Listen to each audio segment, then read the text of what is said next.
ABN ఆంధ్రజ్యోతిలో ఒక కథనం వచ్చింది. ఎన్డీఏలో ఉన్నటువంటి ఈ కూటమికి సంబంధించినటువంటి కొంతమంది ముఖ్య నేతలు ఒక సమన్వయ కమిటీ సమావేశం ఏర్పాటు చేసుకుంటాం. నెక్స్ట్ ఫ్యూచర్ ఎలా ఉండబోతుంది, ప్రజెంట్ కూటమిల పరిస్థితులు ఎలా ఉన్నాయి, గ్రౌండ్ లెవెల్ రిపోర్ట్ ఎలా ఉంది అనే దాని మీద విశ్లేషించారు అని చెప్పి ఒక కథనం వచ్చింది. దాని మీద ప్రొఫెసర్ నాగేశ్వర్ గారు ఒక విశ్లేషణ కూడా చేయడం జరిగింది. సో మరి నిజంగా ఈ కథనంలో ఉన్నటువంటి అంశాలు ఏంటి, ఇది నిజంగా జరిగిందా, గ్రౌండ్ రియాలిటీ ఏంటి, ఈ అంశాల మీద మనతో విశ్లేషించడానికి ప్రముఖ రాజకీయ విశ్లేషకులు కేఎస్ ప్రసాద్ గారు మనతో ఉన్నారు. ఆయనతో మాట్లాడదాం. నమస్తే ప్రసాద్ గారు. జనరల్ గా ఏబిఎన్ అంటే టీడీపీకి ఫేవర్డ్ అని చెప్పి చెప్పుకునేటువంటి ఛానళ్లలో ఒకటిగా అందరూ చూస్తూ ఉంటారు. అయితే అటువంటి ఛానల్లో ఒక కథనం వచ్చింది. ఏంటి అంటే టీడీపీ నుంచి పల్లా శ్రీనివాస్ గారు, జనసేన నుంచి నాదెండ్ల మనోహర్ గారు, అలాగే బీజేపీ నుంచి మాధవ్ గారు, సత్యకుమార్ గారు, ఇలా కొంతమంది ముఖ్యమైనటువంటి నేతలు ఒక సమావేశం ఏర్పాటు చేసుకున్నారని, గ్రౌండ్ రియాలిటీ గురించి చర్చించారని, ఈ చర్చలో క్రింది స్థాయిలో కార్యకర్తల్లో సమన్వయం లేదు, అసంతృప్తిగా ఉన్నారు కార్యకర్తలు, కూటమి మీద ప్రజలు కూడా చాలా అసంతృప్తిగా ఉన్నారు, పరిపాలన అంతా మేడి పండులాగా ఉంది, పైకి కనిపిస్తున్నదంతా నిజం కాదు అని చెప్పి, అలాగే గ్రౌండ్ లెవెల్లో వైసీపీకి బలం పెరుగుతుంది అని కూడా వీళ్ళు చర్చించినట్లుగా ఒక కథనం వచ్చింది. ఈ రియాలిటీ ఏంటి? అందులో కూర్చుని చర్చించిన వాళ్ళు, తపేలశాలలో రాసిన వాళ్ళు ఒక్కడ పనికొచ్చిన వాళ్ళు లేడు. ఎవరికి అంత ఇంగిత జ్ఞానం, అంత లోక జ్ఞానం కూడా లేడు. అలా బీజేపీ సత్య, ఈ తెలుగుదేశం నుంచి పల్లా శ్రీనివాసు ఇటు అటు కాకుండా ఎటు తేలుతాడో తేలని నాదెండ్ల మనోహర్ లాంటి చర్చించేసి అవుట్కమ్ 20 అంటే దానికన్నా పెద్ద కామెడీ ఒకటి ఉండదు.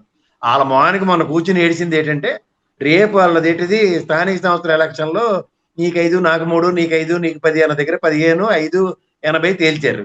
లోకేష్ కూడా అదంటే గేటుగా చెప్పాడు. దాంతో ఈ తపేలా ఛానల్ కూడా అదే మాట చెప్పిన తర్వాత అలా సినిమా డైలాగ్ ఉంటది, అలా ఆహుతి ప్రసాద్ డైలాగ్, ఏంటిది భలేగా ఉంది, హీరో వీళ్ళను కొట్టుకుని మధ్యలో కామెడీని చంపేసినట్టు ఏడు చేసిన జనసేనుడికి అంటు మొక్క కాబట్టి, ఆ 21 స్థానాలు పూలు పూసే కాబట్టి నోరు మూసుకుని ఉండండి అని చెప్పి మళ్ళీ అధికార ప్రతినిధులు అందరినీ ఎక్కడ తంగలు అక్కడే గుప్చూప్ అన్నట్టు ఎవరిని వెళ్ళొద్దు, టీవీలకు వెళ్ళి మాడద్దన్నారు. అంటే దాని అర్థం ఏంటి? అరే బాబు, మమ్మల్ని తెలుగుదేశం నడిపిస్తుంది, తెలుగుదేశం నడిపిస్తుంది దగ్గర ఎవడు ఏం చేయలేము, ఊరికినా గాబరా పడిపోయి నాకు 20 ఇవ్వండి నాకు 50 ఇవ్వండి అన్న లేదు, ఆ లేచిన ముష్టి మీద బతకాలి మనం డైరెక్ట్ గా చెప్పేసుకున్నారు. అది దాని సారాంశం. ఇల్లి సత్య తెలుగుదేశం నుంచి గెలిపించిన పాపానికి ఆయన కూడా మాట్లాడించాడంటే అనాలి, అంతకన్నా ఇంకేం లేదు.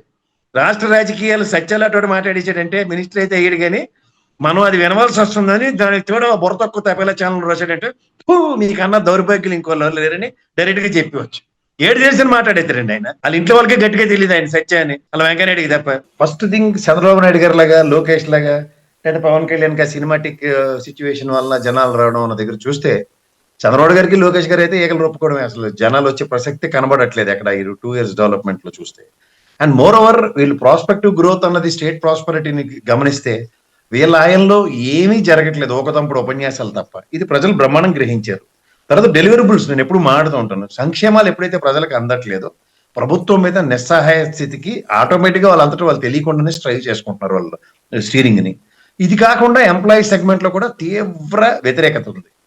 ఇవన్నీ నివురుగప్పిన నిప్పులో ఉన్నప్పుడు ప్రజలు ఈ రోజు వచ్చి చెప్పరు బయటికి, but over period of time ప్రతిరోజు జరుగుబాటు అంత సుఖం లేదనుకున్న ధీమాలో వాళ్ళు ఉండిపోతూ కోడిగుడ్డు మీద వెంట్రుకలు బీక్కుంటూ జగన్మోహన్ రెడ్డి వెళ్ళినప్పుడు పోలీసులు ఇలా అన్నారు అలా అన్నారు అన్న దగ్గర మీరు ఆ వీడియో ఒకసారి గమనించుకుంటే జాగ్రత్త చూడండి. మీరు ఆ అమ్మాయిని ప్రొటెక్ట్ చేసినట్టుందో, ఎస్ఐ గారిని తిరిగి ఆవిడ మీద దౌర్జన్యం చేసినట్టుందో జాగ్రత్తగా గమనించండి. ఏదో విధంగా వీళ్ళు కాలక్షేపం చేద్దాం అన్న కార్యక్రమంలో ఉన్నారు. ఓకే, ఎందుకంటే జంజీ ఉద్యమంలో కాక్రోచ్ పార్టీ వాళ్ళు చేసిన దానికి వాళ్ళకి గాయాలైన రాహుల్ గాంధీ మొత్తుకుంటే వాళ్ళ పోలీసులు కూడా అక్కడ ఢిల్లీలో మీటింగ్ పెట్టి ఆడవాళ్ళు వచ్చారు ఇంట్లోంచి వచ్చి మా వాళ్ళను కూడా కొట్టారని.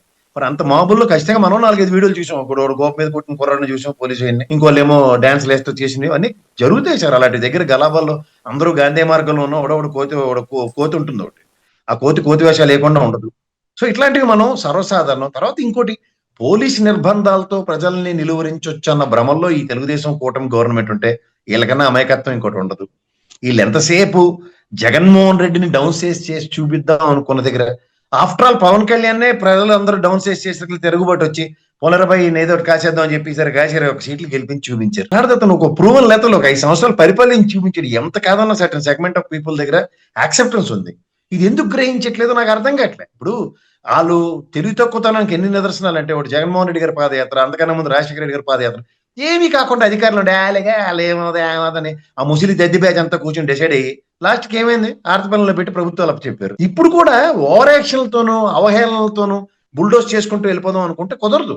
ఇప్పుడు లోపల లోకలోకల కన్నా బయట ప్రజల యొక్క తీర్పు అన్నది అంతిమ నిర్ణయం. ఇప్పుడు లోపల 10 సీట్లు వీళ్ళకెత్తాం 5 సీట్లు ఎత్తాం అంటే వాళ్ళు దేవుళ్ళు ఆడుకొని తిరుగుతున్న వాళ్ళు ఆ తెలుగుదేశంకి చుట్టూ ఆ బీజేపీ జనసేన వాళ్ళ ముఖానికి స్వయం ప్రతిపత్తి తెలపడం లేదు. వాళ్ళని పట్టుకుని మీరు రాజకీయాలు అనుకుంటే దానికన్నా దౌర్భాగ్యం ఇంకోటి లేదు. గ్రాస్ రూట్ లెవెల్లో మీ కార్యకర్త నిజంగా ఎలా సతమతం అవుతున్నాడో చూడండి. That it self is add stick. ఇప్పుడు ప్రతి దగ్గర మనకు కనబడుతుంది ఏంటంటే కార్యకర్తలు ఇక్కడ జగన్మోహన్ రెడ్డి గారు కూడా అతీతం కాదు. జగన్మోహన్ రెడ్డి గారు అండ్ ప్రజలు చాలా కరెక్ట్ గా ఉన్నారు. నాయకుడు రెడ్డి నిలబడ్డా కనుక్కోండి. మళ్ళీ శ్రీకాకుళంలో ధర్మాన ప్రసాద్ బ్యాచ్ వాళ్ళు ఇండైరెక్ట్ గా అచ్చినట్టు బ్యాచ్ కోర్టులు వెలమ తప్ప ఇంకోటి ఉండదు. వీళ్ళు పట్టుకుని దద్దిపోయిన పట్టుకుని ఎన్నాళ్ళు వెళ్తారు. తెమినేని సీతారామన్ నేను కొంత యంగ్ ఇప్పుడు ఆ తిలక్ పేరాడ తిలక్ ఉన్నాడు. వీళ్ళందరితో అయిపోద్ది అనుకుని భ్రమల్లో కాదు కదా. ఉత్తరాంధ్రలో బొత్స సత్యనారాయణ నిలబడగలిగితే అది ఒక నాయకత్వ పటిమ. ఆయన కరెక్ట్ గా గైడ్ చేసుకుని వెళ్ళిపోతాడు మిగిలిన ఫ్యాక్టర్స్ అన్ని. ఈ ఎక్స్పీరియన్స్ అక్కడికి రామకం దగ్గర అక్కడికి వచ్చే మనిషితో ఉపయోగించాలి ఒక ఆయుధాన్ని కింద. ఇక్కడ లేళ్ళ పీరియడ్ దొరికాడు కాబట్టి ఇక్కడ నుంచి శ్రీకాకుళం దాకా కార్లు వేసి పోదాం కాదు కదా. అక్కడ స్థానిక డైమెన్షన్స్ ఎందుకు ఎక్స్పోజ్ కావట్లేదు? లోకల్ అన్ని ట్రాన్స్లేటర్ అప్పిరెడ్డి అక్కడ నిలబడి చెవులేని జగన్మోహన్ రెడ్డి సార్కి చెప్పడం కాదు కదా. ఇది పార్టీ ఆఫీస్కి వచ్చిన అదే తంతు, బయటికి వచ్చిన అదే తంతు అంటే అందుకే తెప్పల స్థానంలో ప్రతి ఎరబడిపోగలుగుతాం. గతంలో సుబ్బారెడ్డి సజ్జల రామకృష్ణారెడ్డి గారికి ఎన్నో విజయసాయి రెడ్డికి ఇచ్చారు. ఇలాంటి కార్యక్రమాలకు ఎక్కడ ముందు తగలటారు? ఇంట్లో కూర్చొని గోపెట్ల కూర్చోడు కదా. ఒక సమన్వయకర్త అంటే ఎస్ ప్రతి గ్యాదరింగ్ దగ్గర నిలబడి ఉండాలి. ఏడి మీకు కనబడా లేదు లెపరెడ్డి సమన్వయకర్త అక్కడ ఉత్తరాంధ్రకి లేదు. ఇవి ఈ ఫ్లాస్ ఉన్నప్పుడే ఈ సభలో చెలరేకపోతుంటారు. ఆర్టికులేట్ చేసినట్టు కొట్టే నిజంగా 2.5 సంవత్సరాల దగ్గర అవుతున్న ఈ ప్రభుత్వంకి ఉత్తరాంధ్ర పర్యటన అండి. ఎలక్షన్ తర్వాత జగన్మోహన్ రెడ్డి ఫస్ట్ టైం వెళ్ళడం మొమెంటం చూసారు కదా. ప్రజల్లో మొమెంటం చూడండి ఫస్ట్. తర్వాత నాయకులదే ఉంది. ఇది పాదయాత్రకు లీడ్ అవుతాయి ఇవన్నీ. So these guiding factors are more important. అంతేకాని వెళ్ళి సత్య గారు కూర్చున్నారు, ఈయన నాదెల్ల మనోహర్ కూర్చున్నాడు, పల్లా శ్రీనివాస్ ఏటి తెలియదు. ఆ పైనుంచి చంద్రబాబు గారు ఇటు ఆడుకుంటే ఇటు ఆడుకుంటారు, అటు ఆడుకుంటే అటు ఆడుకుంటారు. ఒరిజినల్ గా గ్రాస్ రూట్ లెవెల్లో జరుగుతున్న ప్రతి అంశం మీద అవగాహన ఉన్నవాడు ఎవరు లేరు. అలా టీడీ జనార్దన్ గారు లేదంటే యనమల రామకృష్ణ గారు ఇలాంటి వాళ్ళు ఉంటే అప్పుడు మాట్లాడతారు. ఏ చిన్నపిల్లలు పగొడి బ్యాచ్